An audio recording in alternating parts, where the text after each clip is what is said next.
الحمد للہ رب العالمین۔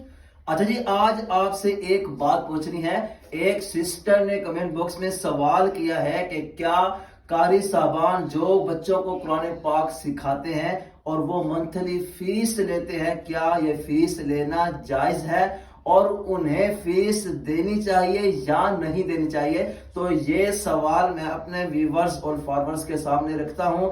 اہل علم اس پر مدلل روشنی ڈالے، آیا کہ فیس لے کر قرآن پاک پڑھانا جائز ہے یا حرام ہے یا دین بیچنے کے مترادف ہے؟ تو اپنی اپنی آراء پیش کریں اور مدلل روشنی ڈالیں، مدلل جواب دیں۔ انشاءاللہ آپ کے جواب کا انتظار رہے گا۔ اگر کسی کا بھی جواب نہیں آتا تو انشاءاللہ بندہ ناچیز حاضر ہے اور انشاءاللہ بہترین جواب دوں گا۔